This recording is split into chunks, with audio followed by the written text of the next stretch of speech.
Welcome friends, अभ्यास online class की इस नए वीडियो में मैं कृष्णा आप सभी का स्वागत करता हूं। दोस्तों, आज की इस नए वीडियो सेशन में आपके लिए फिर से लेकर के आया हूं छत्तीसगढ़ में आई हुई वैकेंसी की भर्ती के एग्जाम से रिलेटेड उस एग्जाम का सॉल्वर्ड ओल्ड क्वेश्चन पेपर। तो दोस्तों, वीडियो पर बने रहिए, पूरा फुल डिटेल के माध्यम से आपको मैं समझाने की कोशिश कर रहा हूँ। इसका पार्ट 1 और पार्ट 2 मैंने वीडियो अपलोड कर लिया है। अगर आप उसको नहीं देखो दोस्तों, मैंने नीचे डिस्क्रिप्शन में लिंक दे रखा है, या फिर दोस्तों आप प्लेलिस्ट में भी जाकर के उसको देख सकते हैं। ये इस वीडियो की सीरीज का पार्ट नंबर 3 है, जिसमें हम महत्वपूर्ण प्रश्नों को देखने वाले हैं जो ओल्ड क्वेश्चन पेपर जो पूछा गया है डिटेल में। तो चलिए वीडियो स्टार्ट करते हैं और चलते हैं ओल्ड क्वेश्चन पेपर पर।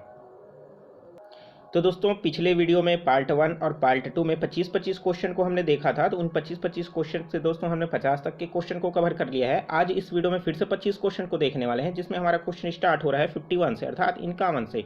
तो देखिए, सबसे पहला क्वेश्चन बहुत ही हिंदी का जो है प्रश्न है दोस्तों, बहुत ही सिंपल सा प्रश्न है। और लगातार आप हिंदी को दोस्तों छोड़िए बिल्कुल भी मत, क्योंकि आपका ये हर कॉम्पिटिशन एग्जाम में काम आने वाला है। ठीक है, तो देखिए प्रश्न देख लेते हैं। निम्नलिखित शब्दों में से कौन सा एक शब्द है बादल का एक पर्यायवाची है? तो अर्थात हमको ये बताना है जो बादल का पर्यायवाची है उसको बताना है। तो बादल का पर्यायवाची कौन सा है? वारिज, वारिद, अनुनिधि या फिर जलधि। तो आपको बताना है बादल का पर्यायवाची। तो इसके लिए करेक्ट आंसर क्या हो जाएगा दोस्तों? वारिद। तो वारिद क्या होता है? बी। मतलब वारिद जो है किसका पर्यायवाची है? बादल का पर्यायवाची है। तो ऑप्शन नंबर बी इसके लिए करेक्ट आंसर हो जाएगा। नेक्स्ट है दोस्तों, क्रमवाचक विशेषण चुनिए। मतलब क्रमवाचक विशेषण इनमें से कौन सा है? दो, दूसरा, दूना या दोनों। क्रम मतलब क्या हो जाएगा? अल्टरनेट जो आता है, एक के बाद एक, एक के बाद एक, एक के बाद एक, इस तरीके से उसको क्रमवाचक कहा जाता है। तो क्रमवाचक दो बोल रहा हूं तो क्रमवाचक समझ आ रहा है क्या?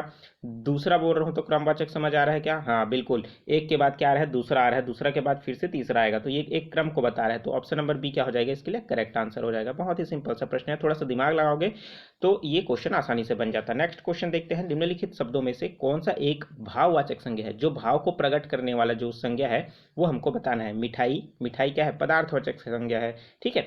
मिष्ठान, ये क्या है? एक प्रकार का दुकान है। तो क्या हो जाएगा दोस्तों? यही व्यक्तिवाचक संज्ञा मतलब समूहवाचक संज्ञा हो जाएगा। ठीक है, क्योंकि जितने भी, या फिर इसमें जातिवाचक भी बोल सकते हैं, कि क्योंकि इसमें पूरा मिठाई जो है एक जगह इकट्ठी हो रहा है। ठीक है, तो मिष्ठान। उसी तरीके से मिठास है और मीठा है, ये दो चीज में है दोस्तों। भाव को हमको बताना है किस कौन सा चीज जो है मीठा है और कौन सा चीज मिठास है। तो इसमें भाववाचक मीठा होगा क्या? तो बिल्कुल भी नहीं होगा। ठीक है, क्योंकि मीठा जो है स्वाद को बताता है, लेकिन भाव जो है उसका मिठास को बताएगा। ठीक है। कड़वाहट, कड़वा और कड़वाहट इन दोनों में क्या हो जाएगा? कड़वाहट जो है वो क्या हो जाएगा? भाववाचक। तो इसी तरीके से ऑप्शन नंबर सी इसके लिए करेक्ट आंसर हो जाएगा।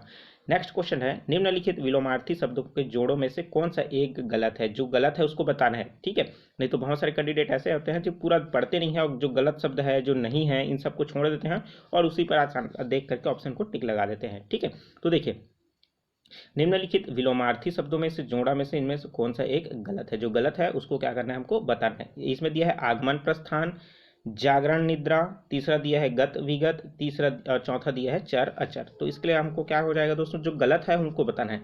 आगमन और प्रस्थान मतलब आ रहा है और उसका जस्ट अपोजिट क्या हो रहा है? जा रहा है। जागरण और निद्रा मतलब जाग रहा है और क्या हो रहा है दोस्तों? सो रहा है। निद्रा मतलब सोना। ठीक है। गत और विगत, तो गत विगत मतलब क्या होता है? पुराना ही है। ठीक है, गत मतलब ही पुराना होता है, विगत मतलब क्या होता है? लगातार पिछला। तो इस तरीके से क्या हो जाएगा? उसी तरीके से चर और अचर, जो चरता है उसको हम लोग चर कहते हैं, जो अचर है वो मतलब स्थायी है वो क्या हो जाएगा? अचर कहलाएगा। तो इसमें जो गलत है दोस्तों वो क्या हो जाएगा? हमारा गत और विगत हो जाएगा। ठीक है, तो मतलब गत मतलब भी पुराना होता है, विगत मतलब भी पुराना होता है। तो ऑप्शन नंबर क्या हो जाएगा? सी इसके लिए करेक्ट आंसर हो जाएगा। चलिए नेक्स्ट क्वेश्चन देखते हैं। निम्नलिखित है तत्सम तद्भव के जोड़े में से कौन सा एक गलत है? जो गलत है दोस्तों हमको क्या करना है? उसको बताना है। तत्सम तद्भव, तत्सम मतलब क्या होता है दोस्तों? संस्कृत वाला तत्सम कहलाता है, हिंदी वाला तद्भव कहलाता है। तो अग्नि आग, चाम चमड़ी, तृण तिनका और चित्रकार चितेरा। ठीक है, तो इनमें से कौन सा क्या हो जाएगा दोस्तों? गलत है, हमको ये बताना है। तो इसके लिए करेक्ट आंसर जो हो जाएगा वो क्या हो जाएगा? चाम और चमड़ी। तो ये इसका क्या हो जाएगा? इसमें चर्म आएगा। ठीक है, चर्म का चमड़ी होगा। तृण तिनका, चित्रकार का चितेरा। ठीक है, तो ये यहाँ पास देख रहे हैं कि इनमें से कौन सा गलत हो जाएगा? चाम और चमड़ी। ठीक है, तो ऑप्शन नंबर बी इसके लिए क्या हो जाएगा? करेक्ट आंसर हो जाएगा। नेक्स्ट क्वेश्चन देखते हैं। निम्नलिखित में से कौन सा एक शब्द जो है अशुद्ध है? जो अशुद्ध शब्द है हमको उसको बताना है। अनापेक्षिक, अनभिज्ञ, अनाधिकार, अनाहुत। ठीक है, तो इनमें से कौन सा एक शब्द जो है अशुद्ध है, मतलब जो अशुद्ध लिखा हुआ है उसको हमको बताना है। ठीक है, तो इसके लिए जो है दोस्तों करेक्ट आंसर क्या हो जाएगा, अनापेक्षिक। ठीक है, अनापेक्षिक होता है यहाँ पास, तो ये अनापेक्षिक लिखा है, तो ऑप्शन नंबर ए इसके लिए सही आंसर हो जाएगा। ठीक है, चूंकि अशुद्ध लिखा हुआ है। अनभिज्ञ मतलब जिसके बारे में पता ना हो। अनधिकार मतलब क्या होता है, जिस पर आपका कोई अधिकारी ना हो। अनाहुत मतलब जिसको आप हटा नहीं सकते। ठीक है, ये क्या हो जाएगा, इसका हिंदी है समानार्थी हो जाएगा। नेक्स्ट देखते हैं, निम्नलिखित में से कौन सा एक अवयवी भाव समास है। तो आप समास का डिटेल वीडियो मैंने बताया है, आप उसको देखिए। उसमें जो जितने भी अवयवी भाव समास के जितने भी ट्रिक्स हैं उसको भी मैंने पूरा डिटेल में बताया है। ठीक है, समास का ही पूरा एक टॉपिक है। तो अवयवी भाव समास को हमको बताना है। मुंह तोड़, शोकाकुल, प्रतिदिन और जलधारा। तो इसके लिए करेक्ट आंसर जो हो जाएगा, जो प्रतिदिन है वो क्या हो जाएगा, एक प्रकार का अवयवी भाव समास के अंतर्गत आएगा। तो ऑप्शन नंबर सी इसके लिए करेक्ट आंसर हो जाएगा। नेक्स्ट क्वेश्चन है, दिन रात किस प्रकार का समास का उदाहरण है। ठीक है, दिन रात, दिन रात को अगर हम लोग तोड़ेंगे तो किस में टूटेगा दोस्तों, दिन और रात में। ठीक है, तो यहाँ पास क्या हो जाएगा, बीच में कौन सा शब्द आ रहा है, और शब्द आ रहा है, मतलब जिसमें और एवं जैसे शब्द आते हैं वो किसके किस समास के उदाहरण होते हैं, तो वो द्वंद्व समास के उदाहरण होते हैं। तो द्वंद्व समास हमारा ऑप्शन नंबर ए में ही देखने को मिल रहा है, तो ए ऑप्शन इसके लिए क्या हो जाएगा, करेक्ट आंसर हो जाएगा। तो मैं उम्मीद करता हूं दोस्तों ये सभी जो प्रश्न है ओल्ड क्वेश्चन पेपर है, यही प्रश्न जो है पूछा गया है। इससे कठिन आने वाले जो एग्जाम है उसमें भी पूछा जा सकता है, तो इसी के अकॉर्डिंग आपको क्या करना है, प्रिपरेशन करना है। नेक्स्ट देखते हैं, हिंदी भाषा का विकास जिस बोली से हुआ है वह कौन सा है। ये बहुत बार पूछा जा चुका है, CGPSC में भी पूछा जा चुका है। ठीक है, आपका राजस्थानी, हरियाणवी, या फिर खड़ी बोली, या फिर मगही। तो हिंदी भाषा जो है दोस्तों वो किस बोली से लिया गया है, तो ये जो लिया गया है दोस्तों वो खड़ी बोली से लिया गया है। तो ऑप्शन नंबर सी इसके लिए क्या हो जाएगा, करेक्ट आंसर हो जाएगा। इसी तरीके से ही आपका छत्तीसगढ़ी भाषा को भी पूछा जाता है। ठीक है, तो छत्तीसगढ़ी जो भाषा है वो उसको कहाँ से लिया गया है, तो छत्तीसगढ़ी को हिंदी से लिया गया है, और हिंदी कहाँ से आया है, तो खड़ी बोली, तो उसमें भी खड़ी बोली ही इसमें क्या हो जाएगा, आंसर हो जाएगा। ठीक है, नेक्स्ट क्वेश्चन देखते हैं, आदर शब्द से बना विशेषण शब्द है। तो आदर शब्द से बना विशेषण क्या हो, शब्द क्या हो जाएगा आपका, समादर, निरादर, आदरणीय, या फिर आदर सत्कार। तो आदर शब्द से बना विशेषण, ठीक है, जिसमें क्या करना है, विशेषण विशेषता बताना है उस शब्द को लेकर के, तो वो क्या कहलाएगा, आपका विशेषण कहलाएगा।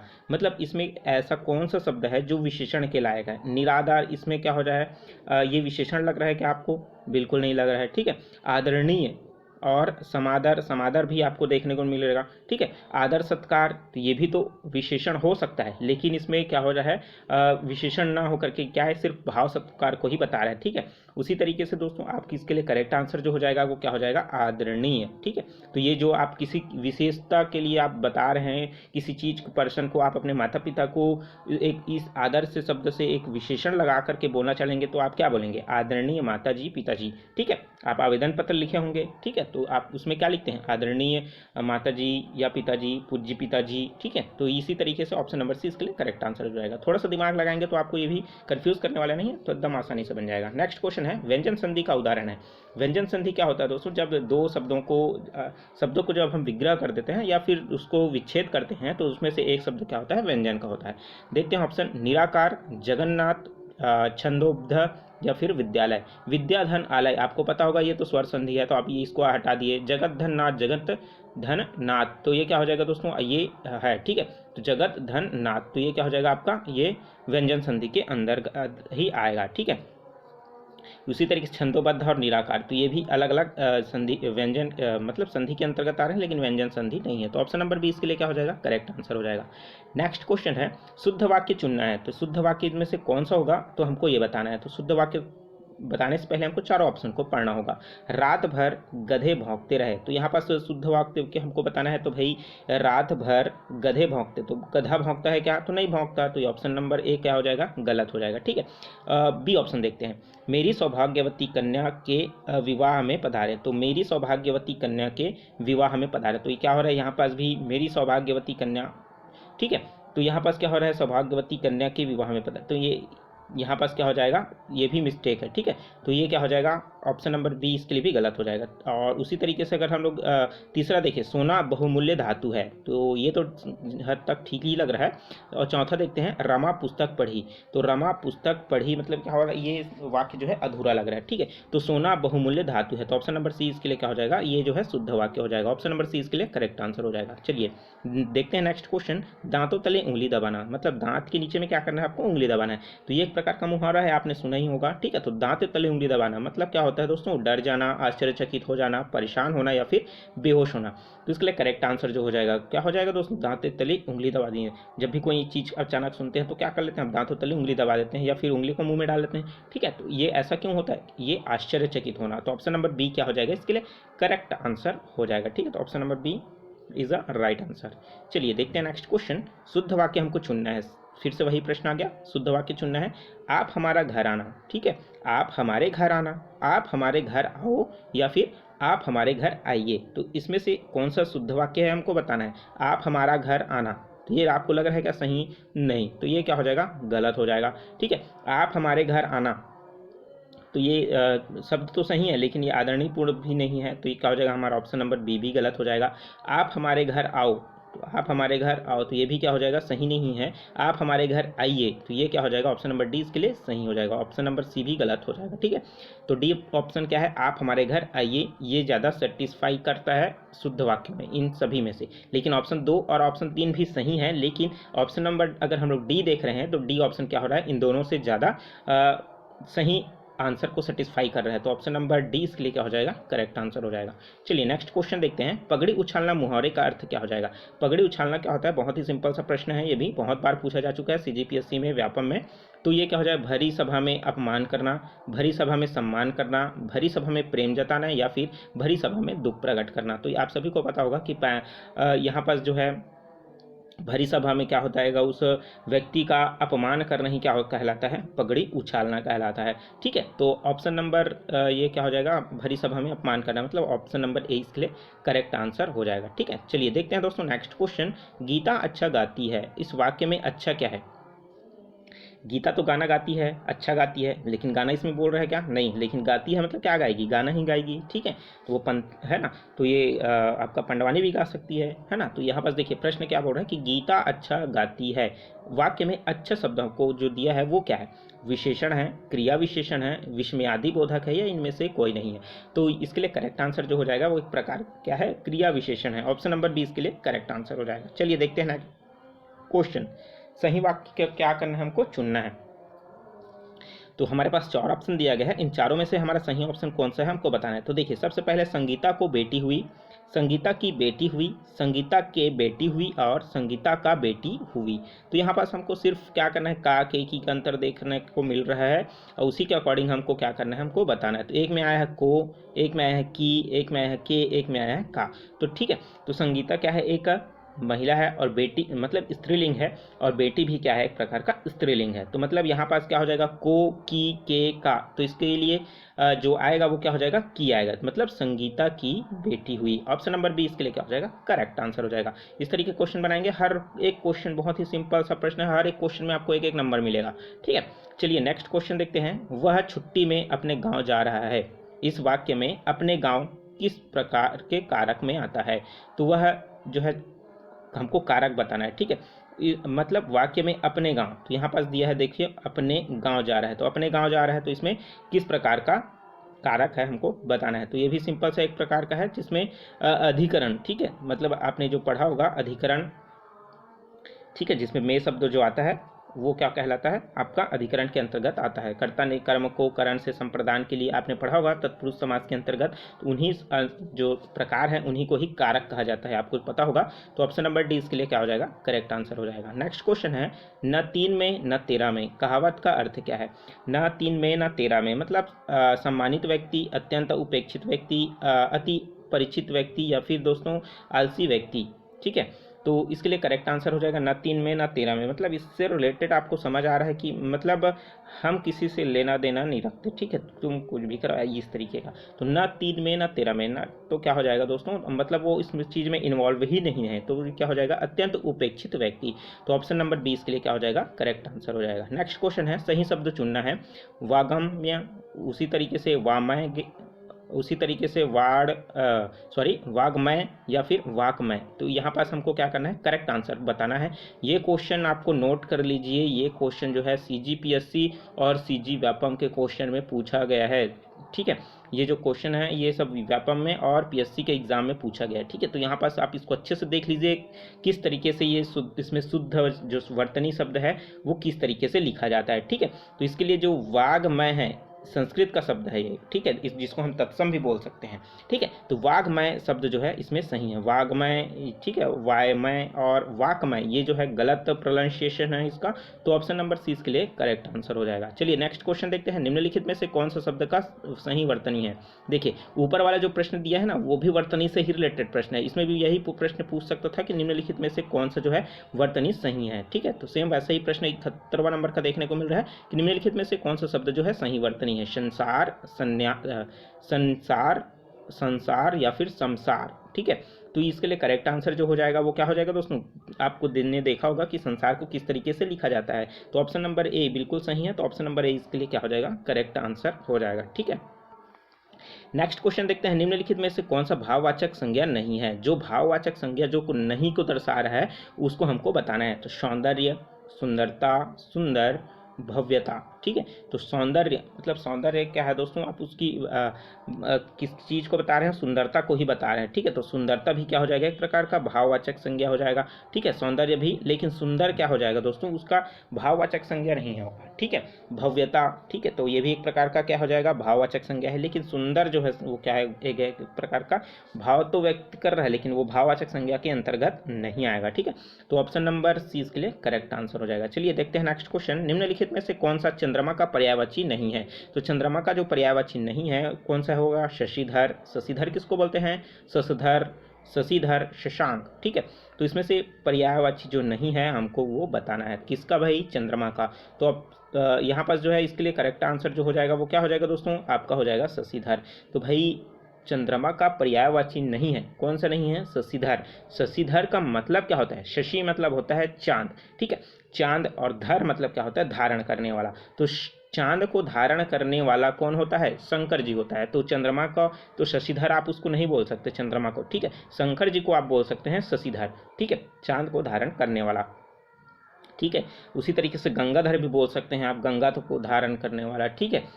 ठीक है, बहुत सारे अलग अलग नाम है उसमें, आप उसको ध्यान रखिए, वहीं से ही प्रश्न घुमा देता है। तो शशिधर इसके लिए करेक्ट आंसर हो जाएगा। शशधर, तो ये भी चंद्रमा का ही है। शशांक ये भी क्या है, चंद्रमा का ही पर्यायवाची है। शशि भी क्या है, चंद्रमा का ही पर्यायवाची है, तो आप इसको याद रखिए। नेक्स्ट क्वेश्चन है दोस्तों, लौहा का अर्थ बताना है, ठीक है। इधर से थोड़ा सा आपको छत्तीसगढ़ी क्वेश्चन आपको देखने को मिलेगा। लौहा का अर्थ क्या हो जाएगा, छोटा छोटा, लोहे का टुकड़ा, जल्दी या फिर चुस्त दुरुस्त। तो लौहा मतलब क्या होता है भाई, इतना लौहा मत ले, ठीक है, लकर लकर। तो क्या हो जाएगा, लौहा जो शब्द है वो क्या हो जाएगा, जल्दी को दर्शाता है। तो मतलब यहाँ पास क्या हो जाएगा, ऑप्शन नंबर C इसके लिए क्या हो जाएगा, करेक्ट आंसर हो जाएगा, ठीक है। ये भी सिंपल से ही प्रश्न पूछा गया है। नेक्स्ट क्वेश्चन देखते हैं और इस वीडियो का अंतिम प्रश्न देखते हैं दोस्तों, ठीक है। फिर बाकी और भी क्वेश्चन है उसको हम नेक्स्ट पार्ट में देखेंगे। तो यहाँ पास प्रश्न दिया है, मैं झन जाऊँ, ठीक है, मैं झन जाऊं वाक्य का सही रूप होगा। तो इसका वाक्य का जो है सही रूप क्या होगा, हो जाएगा मैं मत जाऊं, मैं नहीं जाऊं, मैं कैसे जाऊं या फिर मैं काबर जाऊं। तो मैं झन जाऊं जो शब्द है दोस्तों इसके लिए करेक्ट आंसर जो हो जाएगा, देखिए मैं झन जाऊं मतलब मैं नहीं जाऊं, ठीक है। ते नहीं जा मत जा, मैं झन जाऊं, ठीक है।